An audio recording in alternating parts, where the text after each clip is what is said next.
say damn pardon. Got some down the east side. That there's no place to hide.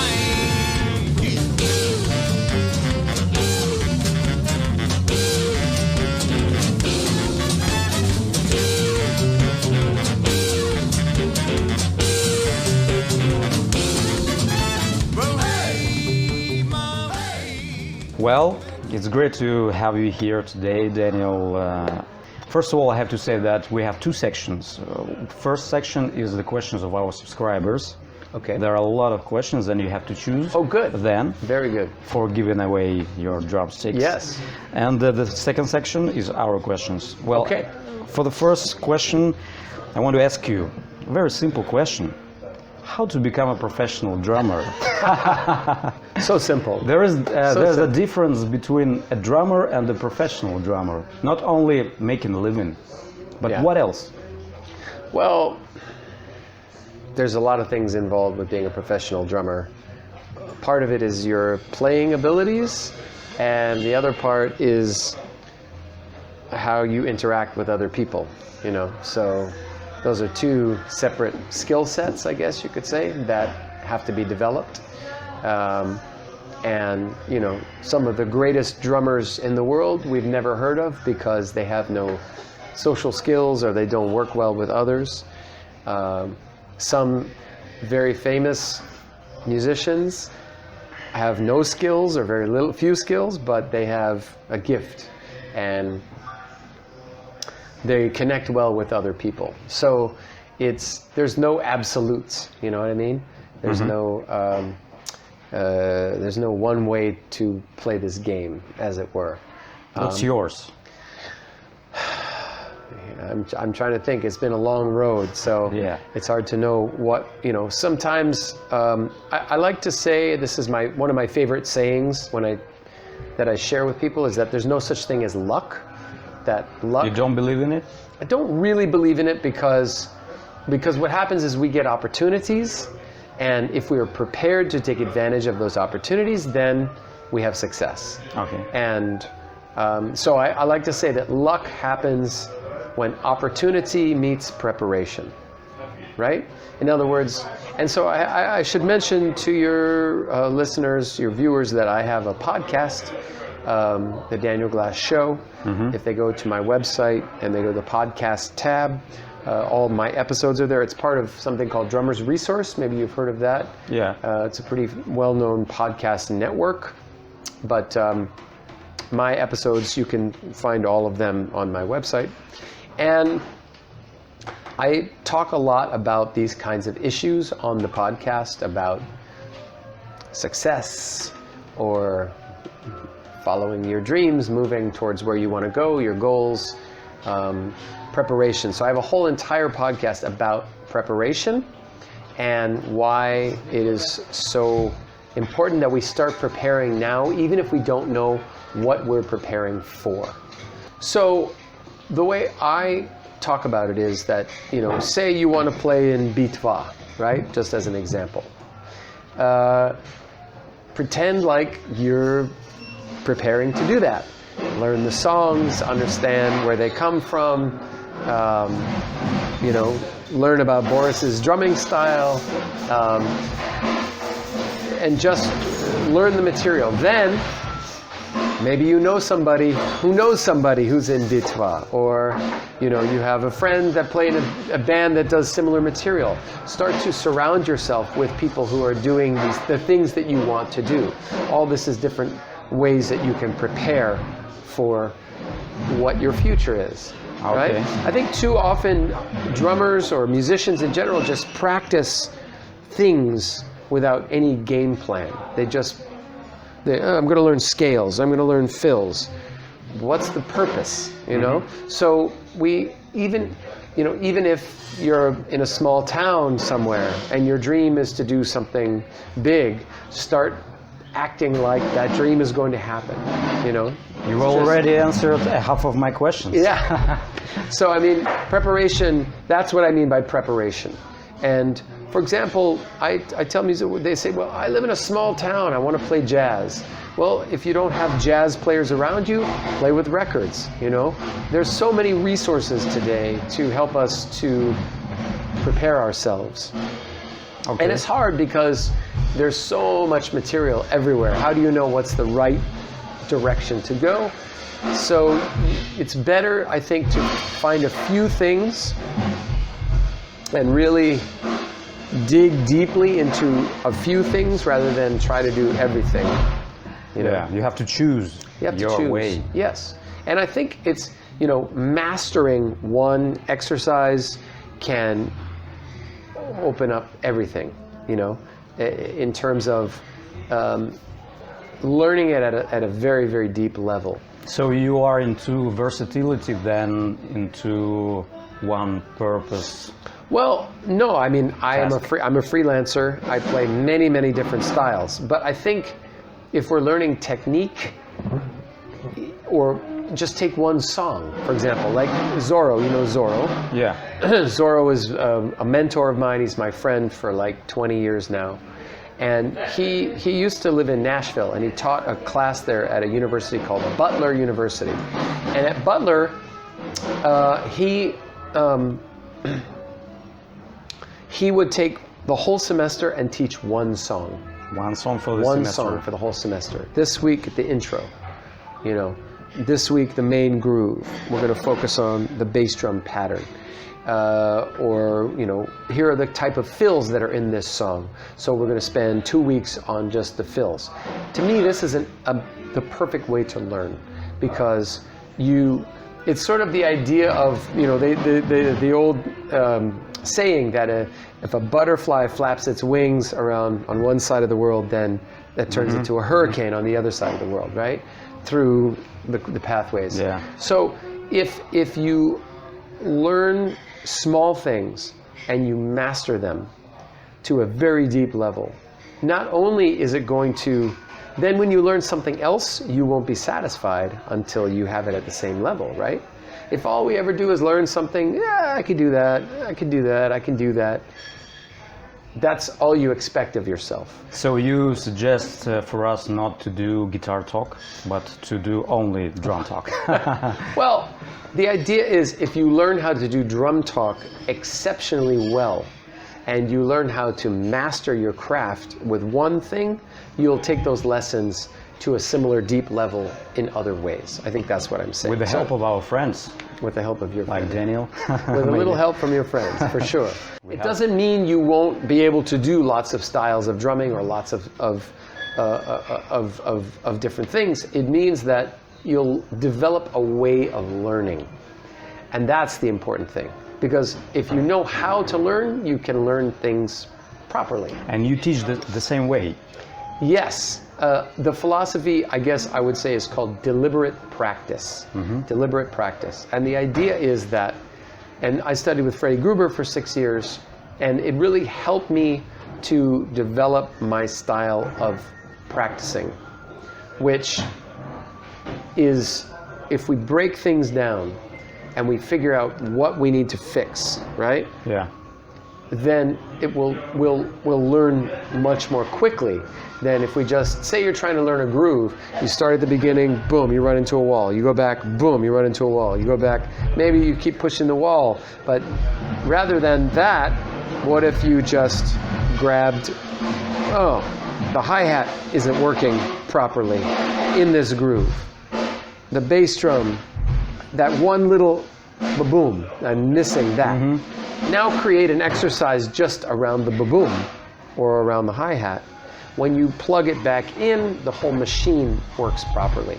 Someone said that silent gaps are more important than the beats themselves. Well, that's a whole nother conversation for sure. But in terms of, and we could talk about that, but in terms of practicing, to me, these days I'm very busy. You know, I'm traveling a lot, I have a lot of gigs, I'm teaching a lot.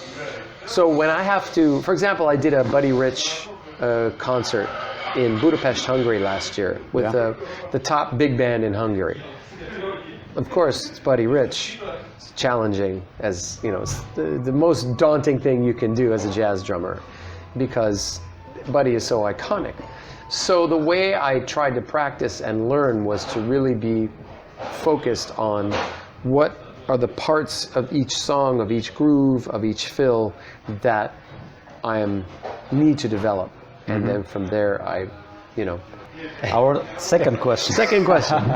And this question is from our subscriber. It's a very deep one. Okay. What's the most important in your life and career? Do you have any differences in these two concepts, life and career? No. A good answer. Yeah. Next question. Yeah. One word, no. Yeah. Well, I always tell this, and I feel this is, at least from me, this was my feeling about this, that if you want to succeed as an artist, as a musician, drumming is not something that you can just do. It has to be who you are. And you must be thinking about it all day, every day. Everywhere you go. It's about developing something very deep, maybe I'm not saying this well, but Yeah, it's very clear. It really, it's not a job you obviously can punch your time clock and go home at the end of the day. But I'm sorry for interrupting Yeah. you. Chris Coleman said that he thinks about it like a daily job, from 9 to 5. He's making his drumming from 9 to 5, and no holidays at all. Every day, 9 to 5. Every day. This is his concept. Yeah. But what is yours? Well, people ask me, do you have any hobbies? Yeah. I say, Drumming? my life, my career. I don't see any difference between working and not working, because it isn't work for me. It's just obsession 24 hours a day. That's why I say it's who I am. And for me, drumming allows me to express who I am. Now, over the years, I've developed a career as an author. That's a whole other side of my brain, of my body, that I use differently than when I'm playing. And then I've developed a whole side as an educator. So I do clinics, but I also teach a lot on Skype. I teach people all over the world. I have 2 Russian students here. One of them is Boris Lipschitz from Bitva. I know him, yeah. And that, to me, every lesson is like a performance. Not that I'm, applaud me. The idea is I throw myself into it, and it's an expression of my obsession for drumming and my passion for it. And instead of explaining my passion to you by doing this, I'm explaining my passion to you by discussing, all of the skill sets and tools and things that I've learned over the years. So, people say, well, can you just think about drumming morning, noon, and night? It isn't really necessarily just drumming. And then of course, there's the promotion and the business side of it, which also is like an art form, because the best drummers have developed their business to an extremely successful level. They understand how that is an integral part of what they do. How do you use social media? How do you, interact with someone who wants to hire you for a clinic? How do you talk to your fans? How do you, negotiate all of those things? You mean Lars Ulrich? Yes. He's the genius one in this direction. He is, except everyone seems to hate him, and I don't understand why. He takes a lot of crap. But no, he's a great businessman. Yeah. In addition to being a great drummer. But you've been to so many projects, and you've done a lot of projects. And how do you manage to keep time? How do you manage your time, your schedule? It's hard. How do you do all of this? Maybe some words about your daily schedule. What do you do in your life? I personally feel I'm not very good at time management. Do you write down your plans? No. I have a calendar. Yeah. I have a very detailed calendar. I'm one of those people that suffers from what they call FOMO, fear of missing out. Yeah. So I want to do everything all the time. I think the best time manager, and you know him, the best time manager that I've ever encountered in the drum world is Steve Smith. That guy is like a machine, He practices 6 days a week. He's very focused, he's very calm, doesn't get too emotional, but yet we've become very good friends, say in the last 10 years, because we worked on a book together, and we both love the history and evolution of drumming. And Have you met? We wrote a book together. Yes. How have you met the first time? Well, this is a great story, because I'm still a fan. I saw Journey in 1980 when I was 14 years old in Hawaii, where I grew up. Yeah. So I saw Steve play when I was first time? 14. Yes, and I was blown away, of course, because he was so great. So I've been a fan of his for 30 years now. But one day, I pick up, my phone rings. I lived in Los Angeles for a long time. And my phone rings. Hello? Is this Daniel? Yes. This is Steve Smith. I was like, well, there must be a lot of guys named Steve Smith. That's a common name. Yeah. But it was Steve. And he was doing a project with Hudson Music that would eventually turn into the book we did together, The Roots of Rock Drumming. At the time, the idea was it was going to be a video about the history of rock drumming. And Steve was kind of the expert they had hired, and he was doing a lot of research. So he called me because once you start researching the history of music and the history of rock and roll, I've released a lot of things about that. And so he called me because we wanted to get together. And he had some questions. So that's how we met. And then when he used to come through LA, I would go see Vital Information, this band, that band, Ragabop. Then when I moved to New York, he had just bought an apartment in New York and was making New York more of his home base. So he lives in Oregon, Ashland, Oregon, on the West Coast, but he has an apartment in New York, and where he lives is only 4 blocks from where I live. So I became more friendly with him, and then because we were both in New York and Hudson is in New York, they ended up not being able to afford the footage for the rock and roll documentary series. So they said, well, we have these great interviews, let's do a book. So I was the editor of the book. I transcribed, well, they transcribed the interviews, but I edited 23 interviews, all of the great legendary drummers, because I knew many of them already. And I worked with Steve and Joe Bergamini and Rob Wallace at Hudson, and we put the project together. So I just saw Steve. What's really great about Steve, in addition to being so focused and so his time management is incredible. I learned so much from him because he manages to do everything and never seems stressed out, right? Yeah, he's very calm. He's very calm. He does yoga every day. He practices every day. But he's like a mentor and a hero and a friend, and it's lovely, you know. So we get together when he's in New York. He's often traveling or in Oregon. And I just saw him, and he was just playing an Ornette Coleman jazz project at Birdland, which, you know, when I think of Steve Smith, I think of Journey, heavy, you know, 70s rock, or I think of like jazz fusion, Vital Information. I don't think about Ornette Coleman, which is like free jazz, you know? But in the last few years, Steve's really been stretching himself, and he's played Ornette Coleman project, John Coltrane project. These things are much more loose and very different from what we think of as Steve, you know, Steve's typical style. Yeah. And he's great. He said that he's out of perfection some time ago. He understood that perfection is not the pinnacle of his mastering. It can be, but there's much more than that. Yeah. I'm the older I get, the more I'm a fan of finding the bottom of the pocket. I can tell you about my philosophy about what we're supposed to be doing as drummers.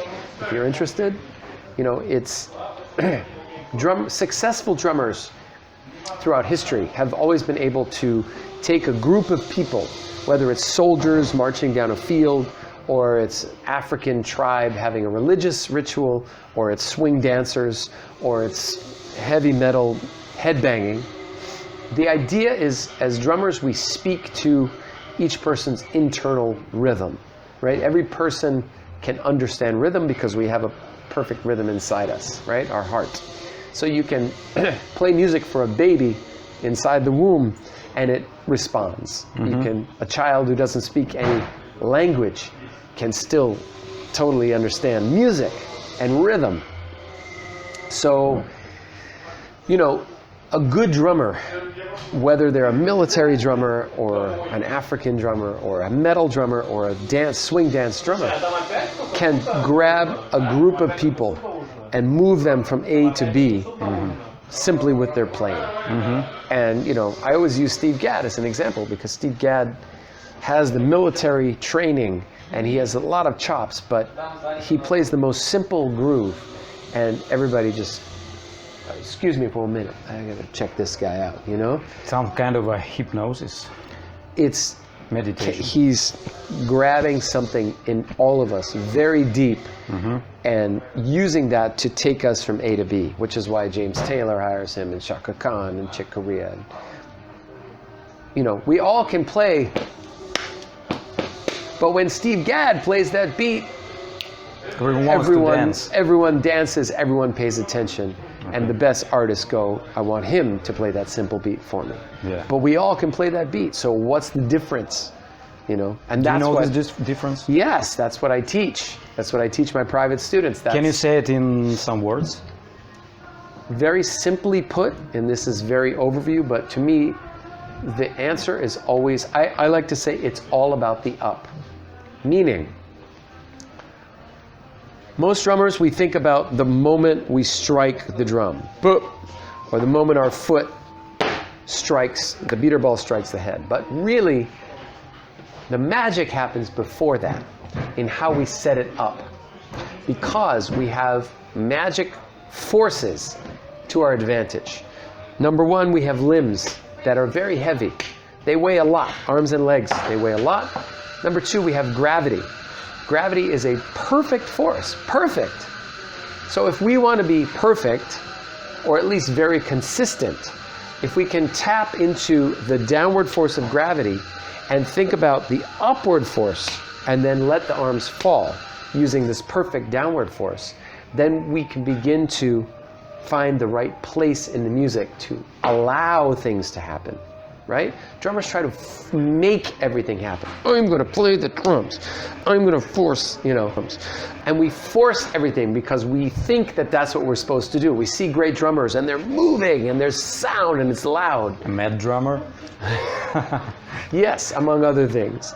But the idea is that essentially what I got from Freddie Gruber, and Steve also studied with Freddie, and Jojo hung out with Freddie, and lots of, you know, Bruce Becker and all these great drummers.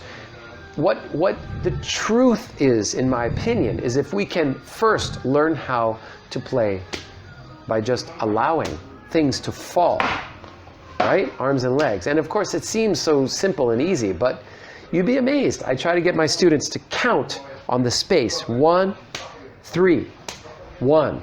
Focusing on the moment where you come up.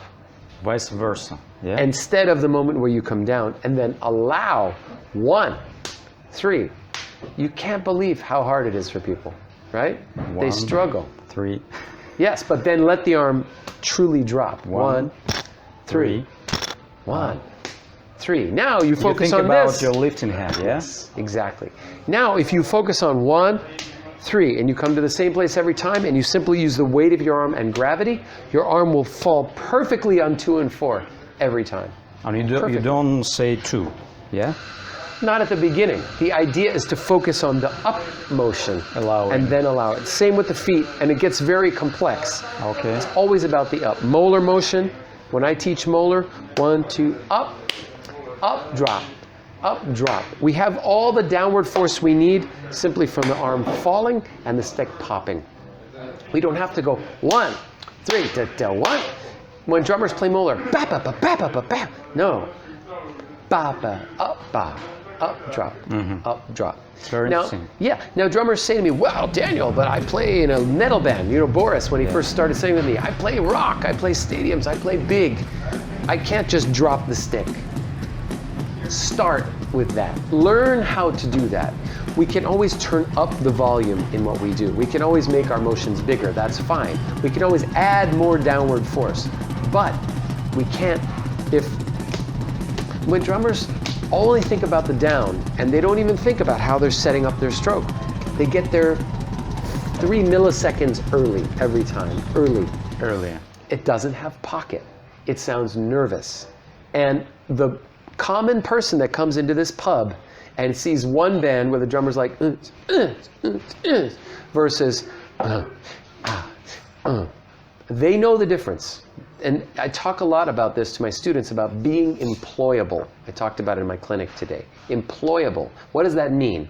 Well, whether you want to be a professional drummer, whether or not you want to be in, just join a band, or join, this is my favorite band in town, or you want to say, in America we have drumline, right? If you want to be first chair in the drumline. Being employable means that someone says, you know, Konstantin, I want you over everybody else. And so the secret, in my opinion, to being employable is to connect with this. Because the average person, they see two bands. One band, they're like, yeah, those guys were okay. The other band, I love this band. Mm-hmm. Why was that? Well, maybe they had good songs, maybe the singer was sexy and had long hair, you know. But often it's about what it feels like, the groove.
But I think in terms of rhythm, we feel things in certain ways that affect us emotionally. And I believe that drumming, if we put our attention on the important things first, that's a way to connect with people.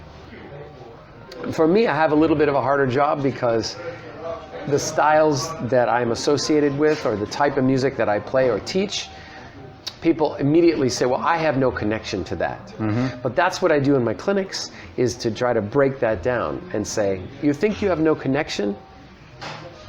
Actually, you do. So for example, I teach, I don't know how much of the clinic you saw today, but I teach many different kinds of shuffles and talk about the evolution of shuffles starting in the 1930s and going up to the 2000s. So the whole history of shuffles. And one of the things I teach is a shuffle that's like two-handed shuffle. And it's a shuffle, but it's flattened out. So instead of, it's more like this, right? Not straight, not swung. So I play a song and I demonstrate. I talk about Earl Palmer, who's one of the great legendary early rock drummers, and Little Richard. Then I say to the people attending the clinic,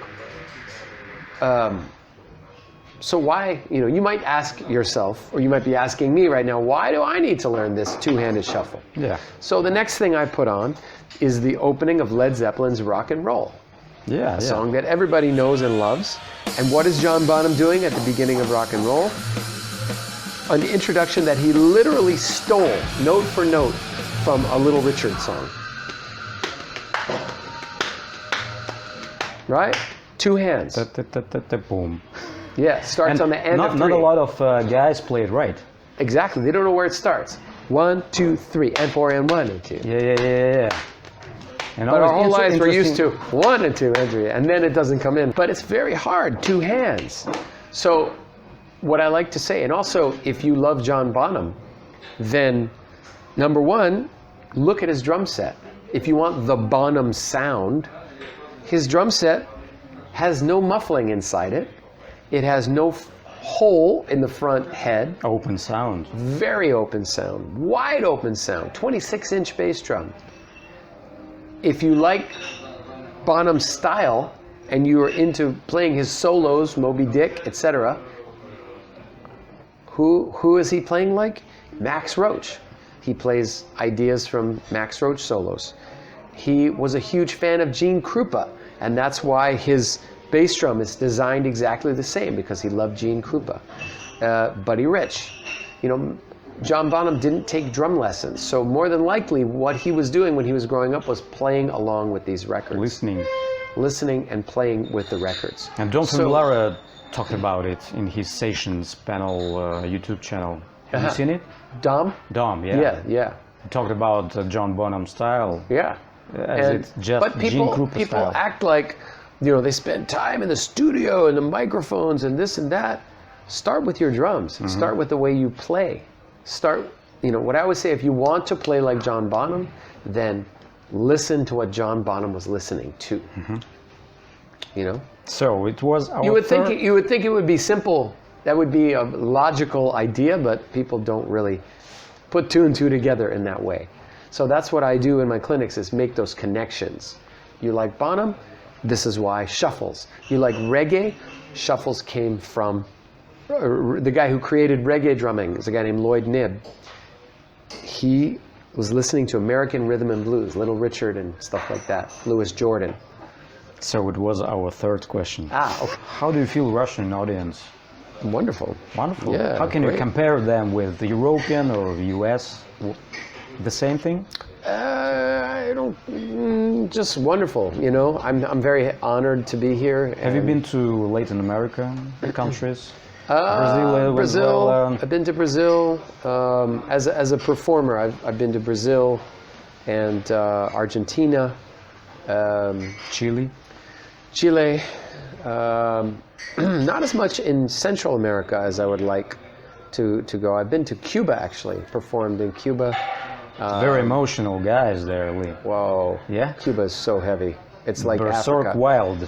I would love to go to Africa. I've been in North Africa, in Egypt. I performed in Egypt and Israel, but not in Tunisia? No. But I would like to go to But West Africa. Egypt is Arabic country, not African. True. But Exactly. it's situated on the African Exactly. continent. No, because you know, the more I, excuse me, the more that I get into American music, and I'm very deep into the history of American music, because I think American music, I don't want to sound Amerocentric, but what is special to me about American music is that we have this situation in America where we had slavery, which is a horrible situation. It's not something Americans are proud of. At the same time, because of the nature of black and white cultures in America, you have to think the slaves were brought against their will. Everything was taken from them. Steve told it in his episode. Yes. So they began to interpret European music in their own unique way, on European instruments, using European rules, as it were, right? So musical rules and language and instruments. But what they came up with was incredible. So it's this, and this is something Steve and I have talked a lot about, and he has a lot of great, wonderful thoughts about all this. But the idea of European American and African American, and how, you know, sometimes it's been good and sometimes it's bad. You know, conflicts. But it is, it's at the core of every musical innovation that's come out of America since the time of ragtime. So ragtime, early jazz, big band swing, bebop, rhythm and blues, reggae, if you take Jamaica, funk, soul, hip hop, rock. It's always, each evolution is usually African American inspired, and then it becomes mainstream. And at first everybody goes, oh no, and then they embrace it, you know, and then it becomes mainstream, and then the next thing comes. But I think part of what makes these American music, or what I call the American pulse, which is the way that the music feels, and the way I break it down is it has forward momentum, so it makes you dance. That's the, you know, that's the European part. You think of marching or classical music. These European music had forward momentum, but it didn't have the cool factor. And the cool factor is that in addition to having forward momentum, it's also laid back, right? And this is a conundrum because how do you give music forward momentum and also make it feel laid back? And this is the magic of the African American interpretation, which I call the American pulse. And it's why when jazz came out, it was embraced. I just found out that the first jazz recordings in Russia were 1923, so very early. Rock and roll. I remember I came here in 1987 when Glasnost was, before Glasnost, when Gorbachev was, you know, when he was in power. And I went and met with Russian musicians. I went to a Komsomol and I saw a Czechoslovakian rock band that was touring here. And, you know, why does this music impact people behind the Iron Curtain or in South America or all over the world, Japan, you know? It's because of the feel of the music, in my opinion, my humble opinion. The feel of the music is very special because of this European American, African American mixture, right? And you can trace, for example, again, when I teach my students, I play for them Freddie Freeloader, right? Miles Davis, Kind of Blue. It's the best-selling jazz album of all time, and it exactly has that sense of pulse, right? So people, Freddie Freeloader, they groove to it, but at the same time, it has forward momentum. It is so laid back, right? So then I play When the Levee Breaks, Led Zeppelin, and I talk about how John Bonham was influenced, maybe not by Freddie Freeloader, but by jazz, Buddy Rich, Gene Krupa, Max Roach, Joe Morello. He heard all these things, Little Richard. And when you listen to When the Levee Breaks, the kick and snare are very laid back. You could feel the heaviness of his limbs, right? But if you listen to the hi-hat, it drives like crazy. And it's very consistent. It sounds just like Jimmy Cobb on the Miles Davis. Separately. Yeah? Yeah. And what's cool about When the Levee Breaks, it's one of those famous recordings they did at Headley Grange, which was the you know, out in the countryside, the manor, the English manor, where they recorded At their Led Zeppelin 4. Yeah. And they only used 3 microphones on John Bonham because he was in this big foyer, the entryway of the mansion. Yeah. And the engineer was brilliant, and he put up 3 microphones. And the sound is incredible. You can hear everything. And greatest of all, you hear the hi-hat on the top. It's like a little kid, like, hey, hey, hey, hey, hey, you know, something like that. Like poking you, never letting you, letting you stop. Hey, hey, hey. So. But he used some effects. Effects, yes, but the drive. In this track. There's some echo. Echo, yeah. Echo effect. Yeah, it sounds almost like he's playing it twice, but he's not. And he liked to use flangers. On some of his fills. Yeah. But the point is the groove, the flow, the pulse. And it's like, it's like, I like to say, like, it's you filming? Yeah, when you're filming. Let's film it now. Okay. So it's like a little kid coming up with, hey, hey, hey, hey, hey, hey, hey, never stopping, ever, never. That's what I mean by pulse, by the American pulse. It drives, but underneath, you listen, sometimes you can play hi-hat, Yeah, that's not the case. I played the same way, like he said. In the song, When the Levee Breaks, every single thing must drive. You know, Jojo said that the basic and the main thing in drumming is hi-hat, not the bass drum, not toms, not the snare drum. Because you have to push it.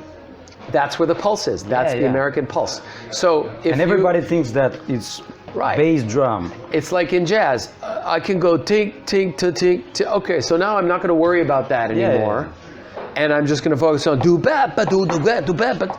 Forget it. You know, that not only is that tink, tink to tink, that's tink, tink, tink. It's quarter notes, right? Because inside the jazz ride pattern are 4 quarter notes. that must have the feel of the Freddie freeloader. Same thing here. Now they're eighth notes because it's rock and roll, but it's the same thing. So I teach an exercise. The first lesson anybody takes with me, I teach them what I call the throw up exercise. So these in-between notes are just for coloring, yeah? Exactly. We must start simple, 4 quarter notes or 8 eighth notes. Until we can really feel these move, in my opinion, we're not doing shit, right?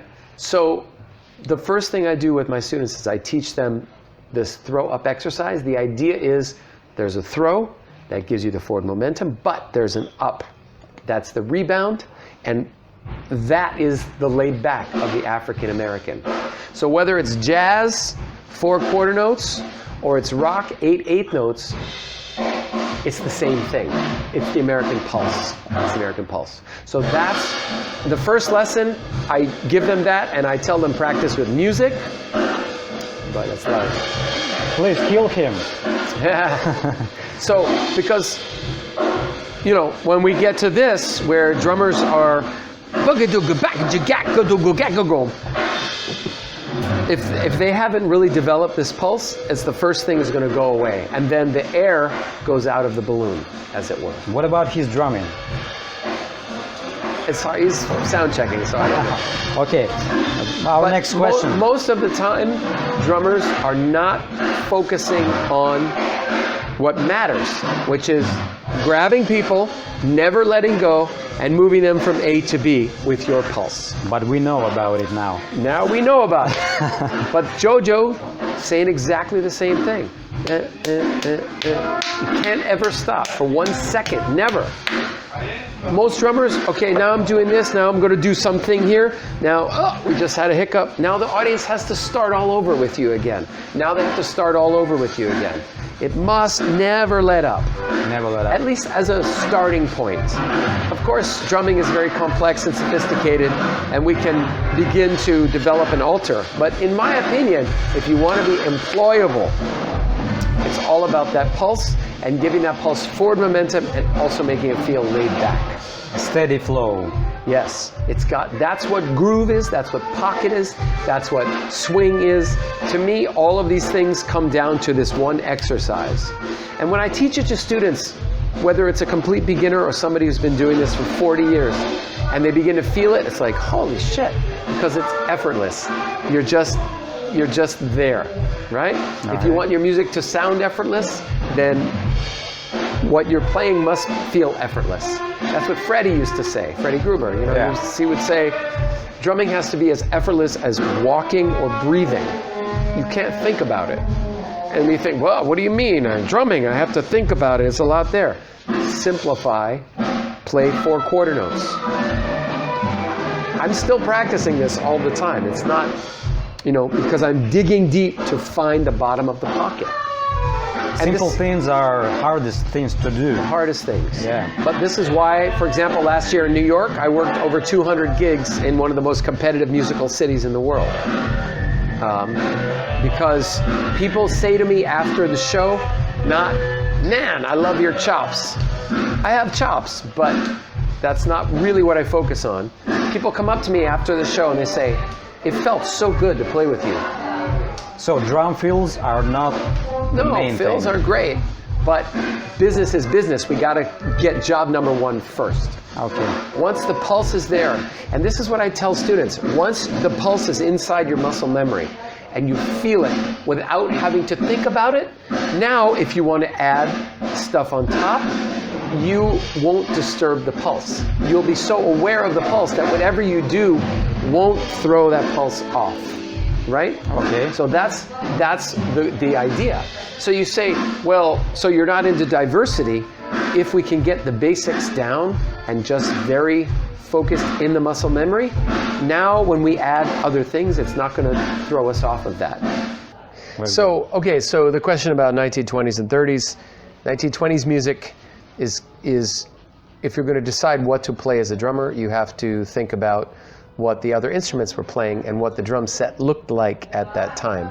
So the bass instrument was the tuba, because early jazz music goes back to marching bands. So you had a tuba who had to breathe.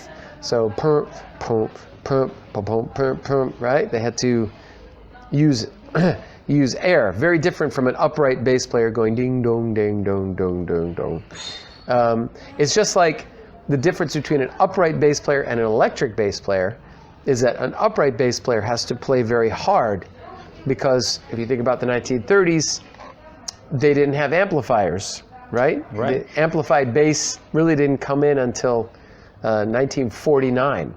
So as a drummer, you have to think about these things if you're going to play some of these historical styles, because the bass player at that time was doing different things that affected how their sound was and how their feel was. So if you want to play 1920s music effectively, first you have to learn how to keep time on the bass drum and snare drum like a marching band without any hi-hat or ride cymbal. And then if you want to play, 1930s music, you had a hi-hat but no ride cymbal yet, so you have to learn how to keep time on the hi-hat.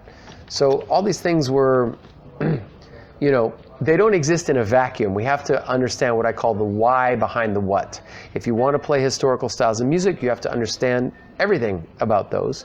And that's what I talk about in my Century Project DVD. It's not just, this is how you play the style by moving your arms and legs in this manner. Why? It's always, there's a why involved. Why question is the most important one. Yes? Yes, I well, agree. let's answer briefly other questions, if you want. Why have you become left-handed? In short, should a drummer be multi-purpose, be ambidextrous? Well, I think every drummer should learn to do everything both ways, but the reality is it's a lot of extra work. I have several students who practice everything in both directions, so to speak, so that's fantastic. I don't. These days, because I don't have that much time, I'm very busy teaching and traveling and, playing gigs and writing books and all that. But I became a left-handed drummer because my first drum hero was Ian Pace from Deep Purple. And I looked at pictures of him and I said, well, he's playing it the other way than most drummers do, so he must be left-handed.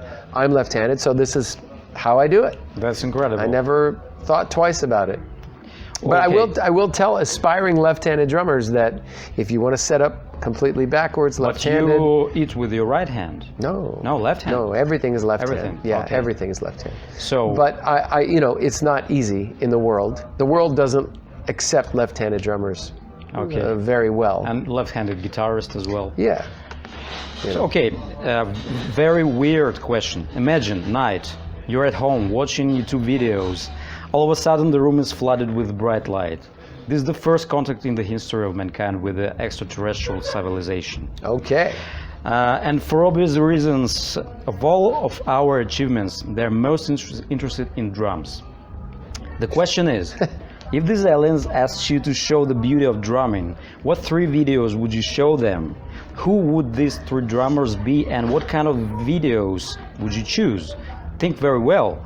On how much you will be able to surprise them will depend the fate of all mankind. Wow. That's a lot of responsibility. The most weird question in my life. It's a cool question, though. I like it. From our subscriber.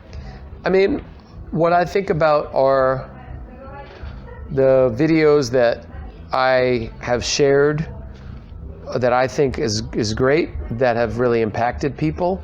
And again, to me... Name these 3 videos. Yeah, well, one would be James Gadson with Bill Withers. Wow. There's a really great Bill Withers concert that they did on a television program or something in the early 70s. And Gadson just is laying down the most incredible groove. James Gadson, I think, is one of the most underrated drummers ever. We talk about groove guys. His groove is so absurd. It's so good you know, it moves me so much, and it moves other people. It's like magic trick. So I would have them watch this live version of James Gadson, and the track I posted is a song, Bill Withers' song called "When I'm Kissing My Love." When I'm kissing my love. It's like a 16th funky groove. That's really amazing. Second. What else? I mean, it's the most impossible question to answer. What obstacles are on the way of drummers' success? Problems and solutions. Your way, your history. What obstacles were on your way, and how have you overcome them? Lots and lots. Name a few. Not getting paid. Okay. How do you get paid as a drummer?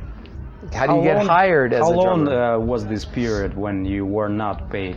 Well, I went to music school in LA in my early 20s, and then it was about a year and a half, 2 years, where I was just struggling, trying to figure out my way. Like Frank sang in his song. Frank sang in his song. Which about my way. Oh, Frank Zappa. Frank Sinatra. Yeah, Frank Zappa. Well, no, I mean, I was getting paid at that time, but not always. To me, though, it didn't matter because I was so obsessed about my career. Payment was not my reason for doing this. And any professional drummer will tell you, you shouldn't get into this to make it's not about money, okay. You know. But that was a big obstacle, was obviously figuring out how to get paid, what the right gigs were. After about 2 years, I joined the band Royal Crown Revue, and that was my entree into real, the music business, the music industry. A few words about Royal Crown Revue. Yeah. Why have you chosen this name? No, the band was in existence before I joined. The name is an old radio show, and there are many products called Royal Crown. Today in America we have one which is RC Cola. It's a type of cola like Pepsi or Coke. Okay. It's a small brand, RC Cola. It stands for Royal Crown Cola. But back in the 30s and 40s, there were Royal Crown China, Royal Crown hairdressing, lots of product called Royal Crown. Mm-hmm. And the Royal Crown Revue, REVUE, was a radio show. A review is like it features many different kinds of entertainment. So our singer liked this name, and he named the band the Royal Crown Revue because the idea was that when people come to one of our concerts, they don't just, it's a wide variety of entertainment. It's like a full kind of, so everybody takes solos, and our singer kind of dances, and I get up with the sticks and do some shtick and that kind of stuff. Stick tricks, yes. From this moment, we will name our show Royal Crown Drum Talk Russia. Okay. Very good. What drum heads are better to use for playing swing, neo-swing, rockabilly? Yes. It's very practical. I have been with Aquarian. Yeah. I know they're harder to find in Russia, but I've been with Aquarian for 25 years now. And the reason I went with Aquarian 25 years ago is because they had what's called the modern vintage head, modern vintage. And hopefully we can get some of these in to Russia, because for roots drumming stuff, short of actual calf skin, or animal skin heads, which are very difficult to work with, it's very expensive.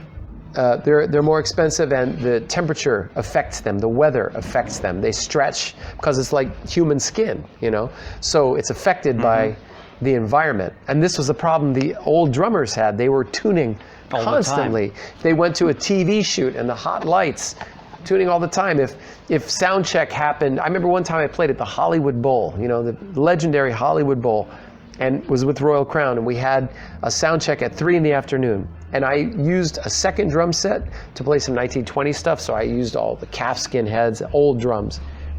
And they sounded amazing at 3 p.m. Now it's 9 o'clock at night, and the temperature has dropped, and the air is very humid. And I ran over to play these 26-inch bass drum. It sounded like, boop, the bass drum.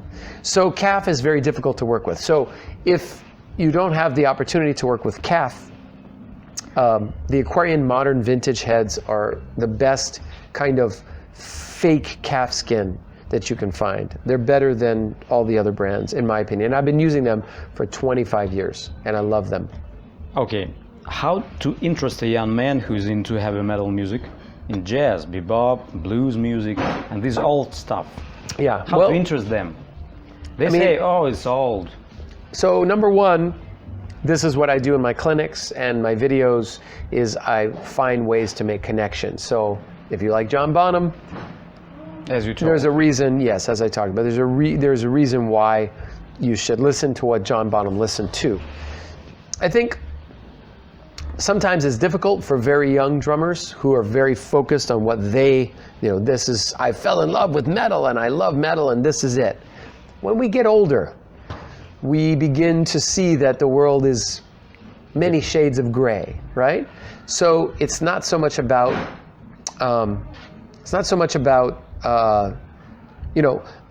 like for example, today at the clinic, a drummer came up, he said, I'm mostly a metal and rock drummer, but I just got an offer to join a surf kind of roots band. And I'm very interested in it, but I don't know much about it. So he bought one of my books, and he watched my videos on YouTube that I've done about the surf beat and other things. So I think many of my students that come to me, they want to learn about different root styles, and they want to learn about technique. I think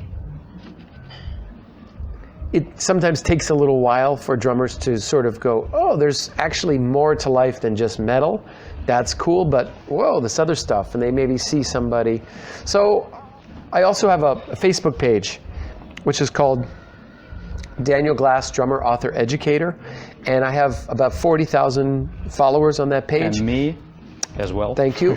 And I post a lot of old videos, and that's another way that I try to bring people to where I'm at, which is, older videos of stuff they never thought they would see. Crazy, have you seen, there's a video of a guy named Freddie Crump from the 1920s who's like a vaudeville drummer. Unbelievably cool stuff. And guys from the 20s, 30s, 40s, 50s, 60s, 80s. I have a lot of videos up there. So that's another way to reach people. And not only to just say this is a cool video, but to write about the why behind the what. So, okay, Terry Bozzio at the US Festival in 1983. Why is that important? It's great, but why? Oh, you mean this was going on, and this is why he was using rototoms and, all this kind of stuff. So those are ways that I try to reach out to people. Okay, how do you create your drum parts, in short? I listen to the song. This is your cliches, this is your drum parts that you've made before, or you do something new. For example, I'm really influenced by Ian Pace and Stuart Copeland. You're going to find their fills in everything I do, of course, along with all the other drummers that I love. But at the same time, I try to listen to the music. The music tells us everything we need to know. So listen to the bass part, listen to the guitar part, listen to the vocals, learn the lyrics, Don't just think in your little bubble about me, this pattern. Play something that works with the song. I know it seems very simple, but drummers have a hard time learning that lesson. So lyrics influence your drumming? Yes, of course. Right. That's if great. the more you know about what a song is about, the more you can put yourself into it and make something that's really incredible, that really works. And a good producer will yell at a drummer, learn the lyrics, learn the song, think about it, I know that you are familiar with ex-president of the United States, Barack Obama. Maybe it's your secret of your mind-blowing career. Well, I don't know him personally, but we went to the same high school in Hawaii. And when I was in the 7th grade, he was a senior. Now, that's a big difference. You're either 13 or 18. So I never knew him personally. Did you speak? No, I wish, but no. I can't that's say great. I can't say I know Is him. drumming a total fun or a hard work? This is the last Both. question. For you. It's the hardest work in the world, and it's the most fun in the world. Period. That's great. Hello, Russia. Hello, Russian drummers. This is Daniel Glass coming to you from Moscow. I'm in this beautiful Kozlov Club where I just finished a wonderful clinic for a beautiful Russian audience. And I'm very happy to be here on Drum Talk Russia, having a wonderful talk with Konstantin. I hope you get a chance to check it out. It's great. Спасибо.